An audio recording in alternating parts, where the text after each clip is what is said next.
Well, they're spraying hardcore today, and that one right there is a humongous, gigantic, horizontal chemtrail they sprayed through the sun, and it's expanding left and right, or vertically. It's laid down horizontally right there, and it's spreading, and all of these lines are your chemical contrails that they infect the sky with.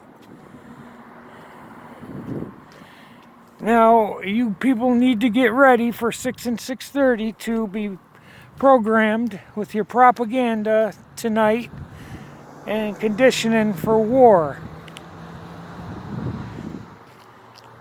Now, the problem here is Russia does not want NATO on their border in the Ukraine, just like we didn't want Russia in Cuba during the Cuban Missile Crisis. Putin said that he would withdraw his troops if Ukraine stopped trying to be part of NATO, but NATO won't let up. America won't let up. They want to be able to put American troops in Ukraine right off the border of Russia. It's the same land. Ukraine defected from Russia in the early 90s. And they're all Russians. The Ukrainian president is a communist. And a big fat puppet. So like I've said in other videos, there's the moon, something they love to spray out when it's in the daytime sky.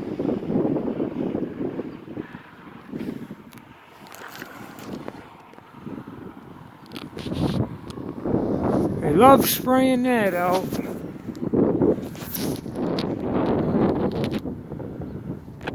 I don't know if you can see that, but this is horrible. These are not normal. If you took away all the man-made chemical contrails in the sky, we'd have a blue sky. All of this is man-made. All man-made stuff they spray in the sky. Terrible, just awful, treating us, humanity, as if we were insects, spraying us with these terrible chemical contrails. Yes, this is what I will dine with later today. I like Dr. Pepper, and I like those Jimmy Dean breakfast bowls. Terrible, just terrible. The poor moon. Poor moon. Poor moon being sprayed out. Google solar shield, and the degenerate Bill Gates would tell you it is necessary to spray these chemicals in the sky to block out the sun, because the sun is overheating your giant spinning spherical water world space ball that's within, directly next to, and surrounded by an infinite and expanding vacuum universe billions of light years across. If that were true, oh God, you people, your IQs have been so greatly reduced. You see that thing blowing by the dumpster? That's what gas and oxygen do. They disperse in all directions at high velocity. The only thing that can stop that is if they are contained. So if the Earth was surrounded by an infinite and expanding vacuum universe, there'd be no gas and oxygen on the Earth. The infinite and expanding vacuum universe would expand right into your precious 5-layer atmospheres of gas and oxygen curving around the Earth, which cannot be demonstrated. The only way gas and oxygen can curve is inside a balloon, a container. Gas and oxygen cannot remain fixed in a curved state unless it's contained. Out in the open, it disperses in all directions at high velocity. The only way that can be halted is if it's in a container to hit the wall of the container. This is how we get pressure. The gas and oxygen expand and then hit the wall of the container, and that's how you get pressure. Do not compare the contained environment of the Earth to a, let's see if they got any propane tank. No. Oh, they do. They got one down there. We force propane gas into those tanks, and you cannot compare that contained environment to the huge, gigantic contained environment of the Earth. Just horrible what they're spraying in the sky. Horrible.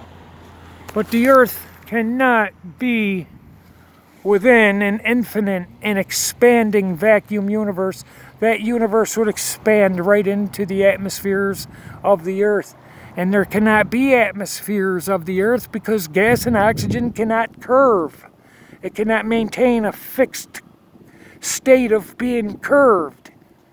Okay, the only way, again and again and again, the way you can curve gas or oxygen is in a container like a balloon.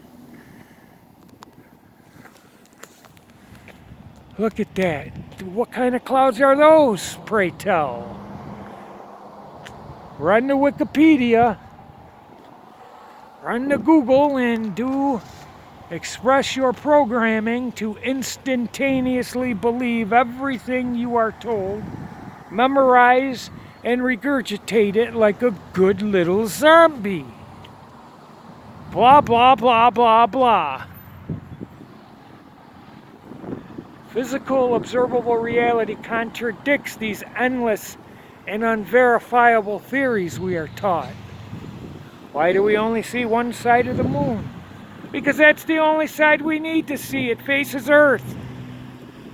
It's not in some fictitious tidal lock. Gravity is fake. Google, what don't we know about gravity? And they will say, however, if we are to be honest, we don't know what gravity is itself in any fundamental way. And this is, of course, they do acknowledge Cavendish gravimeters, which are the alleged effects or results of gravity. It is not gravity itself. Gravity itself has never been directly detected, identified, isolated, or harnessed because it hasn't one iota of presence or substance of itself.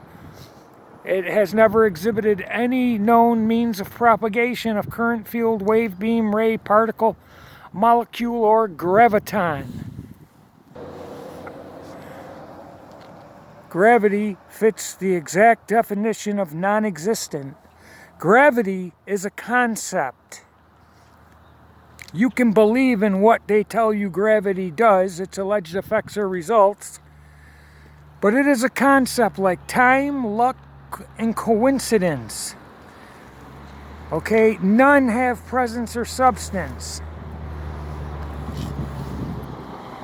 Gravity is a concept to get you to think it's a-okay to believe you are walking around on top, on the sides, and upside down on the outside surface of a giant spinning ball. That's how you say, oh, it's okay. It's how it's possible. If there was a force or occurrence that could keep us atop, on the side, underneath a giant ball, that force would be tangible. It would have more presence and substance than gravity or than electricity and magnetism combined. Of course we know electricity and magnetism are real. Both can be directly detected, identified, isolated, and harnessed per current and per field. Bye-bye, poor moon.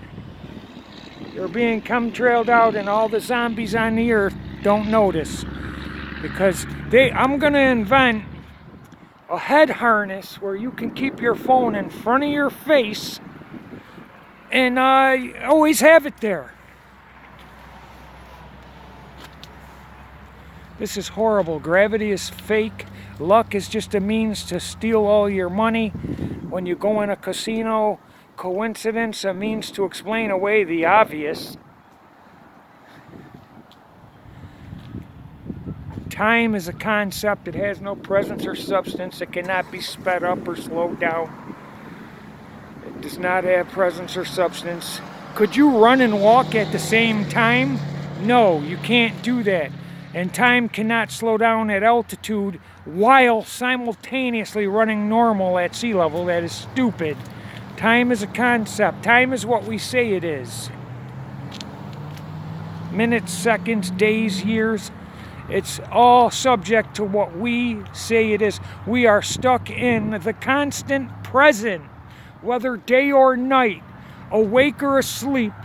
If time were real, it would not acknowledge what you are doing or what some giant fake gas ball in the sky were doing, whether it appeared or departed, whether you woke up or went to sleep. Time would be a constant. It would be relative unto itself. It could not do two things at one time unless there were different bodies of time. But first and foremost and forevermore, for any person, place, or thing to be real, it must possess presence and substance of itself. Okay? And there is no presence or substance of time whatsoever. No presence and substance of gravity itself whatsoever. Luck, coincidence, all concepts. Gravity, time, all concepts. There they go. Zombies. We are, most of you are citizen zombies in an apocalypse nation. And if you don't watch out, you'll be sorry that you didn't learn to speak a little Russian or Chinese. In a wartime scenario during World War II, what did they do? What are we told they did? They interned the Japanese. They didn't want acts of sabotage. So in a wartime scenario, DEFCON 1 or 2, our borders would be secured. Not wide open. They're wide open for a reason. It is not to help sick or poor or fleeing immigrants. We have been sold out by traitors in our government. A coup was accomplished and this guy is in office and we are going down the drain. Trust in the Lord, Yeshua, Jesus Christ, HaMashiach, forever.